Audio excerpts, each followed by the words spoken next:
জয়া আহসান বর্তমান সময়ের বাংলা চলচ্চিত্রের একজন জনপ্রিয় অভিনেত্রী। ১ জুলাই ১৯৭২ সালে ব্রাহ্মণবাড়িয়ায় জন্মগ্রহণ করেন জয়া। তার বর্তমান বয়স ৪৪ বছর এবং উচ্চতা ৫ ফুট ৬ ইঞ্চি। অভিনয় শুরুর আগে জয়া নাচ ও গানের প্রতি আকৃষ্ট ছিলেন। প্রাতিষ্ঠানিক লেখাপড়ার পাশাপাশি তিনি রবীন্দ্রসঙ্গীতের উপর ডিপ্লোমা করেছিলেন এবং আধুনিক সঙ্গীতের উপর প্রশিক্ষণও নিয়েছিলেন। তিনি একটি সঙ্গীত স্কুলও পরিচালনা করেন।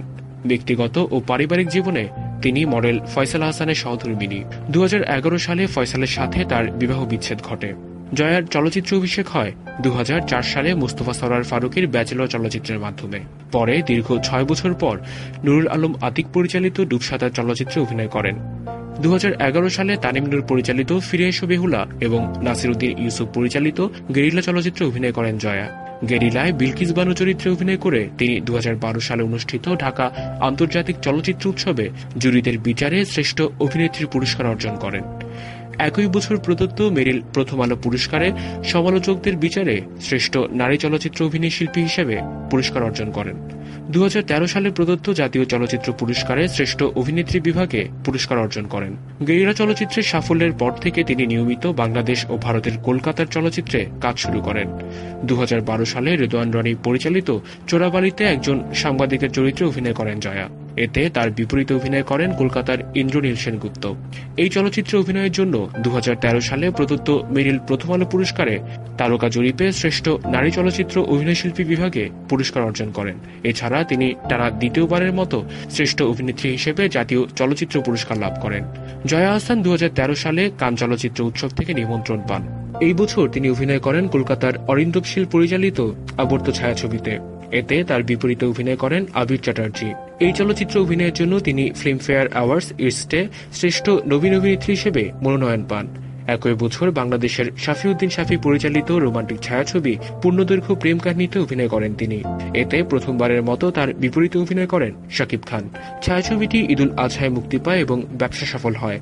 এই চলচ্চিত্রে অভিনয়ের জন্য তিনি ২০১৪ সালে প্রদত্ত মেরিল প্রথম আলো পুরস্কারের টানা দ্বিতীয়বারের মতো তারকা জরিপে শ্রেষ্ঠ নারী চলচ্চিত্র অভিনয় শিল্পী বিভাগে পুরস্কার লাভ করেন।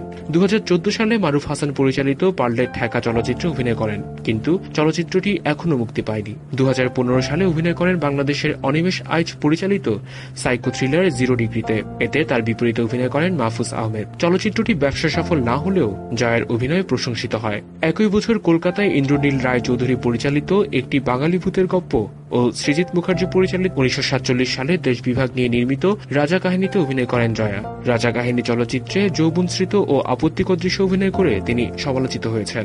রাজা কাহিনী ছায়াছবিতে অভিনয়ের জন্য ১৬তম টেলিসিনে পুরস্কারে শ্রেষ্ঠ পার্শ্ব চরিত্রে অভিনেত্রীর পুরস্কার অর্জন করেন। ২০১৬ সালে মুক্তি পায় শাফিউদ্দিন শাফি পরিচালিত পূর্ণদৈর্ঘ্য প্রেম কাহিনী 2। এই বছর আরও অভিনয় করেছেন শীর্ষেন্দু মুখোপাধ্যায় রচিত জনপ্রিয় গোয়েন্দা চরিত্র শবর দাশগুপ্তর উপর লেখা উপন্যাসের ভিত্তিতে অরিন্দম শীল পরিচালিত ঈগলের চোখে। বর্তমানে জয়া আহসান ATNTimes.com নামের একটি অনলাইন পত্রিকায় ডিরেক্টর হিসেবে দায়িত্ব পালন করছেন। এই প্রতিষ্ঠানটি ATN গ্রুপের বলে সংবাদকর্মীরা জানান। এনেছি সূর্যের হাসি ধারাবাহিক নাটকে অভিনয়ের পর জয়া জাতিসংঘের নারী ও শিশু সহায়তা বিভাগের শুভেচ্ছা দূত হন। স্যান্ডেলিনা স্যান্ডেল সুপের বিজ্ঞাপনেও জয়া আহসানকে দেখা গিয়েছে। জয়া আহসান এখন ব্যস্ত রয়েছেন তার নতুন ছবিগুলো নিয়ে। এগুলো হলো মাহমুদ দিদারের বিউটি সার্কাস, সামুরাই মারুফের মেসিডোনা, নন্দিতা রায় ও শিবপ্রসাদ মুখার্জি এর কণ্ঠ, আকরাম খানের কাঁচা, সাইফুল ইসলাম মান্নুয়ের পুত্র, ইন্দ্রনীল রায় চৌধুরীর ভালোবাসার সুবাস এবং নিজের প্রযোজনা ও বাংলাদেশ সরকার কর্তৃক অনুদানকৃত ছবি দেবী। এলটিভির সাথে থাকার জন্য সবাইকে ধন্যবাদ। এক্সক্লুসিভ সব নিউজের জন্য আমাদের সাবস্ক্রাইব করুন।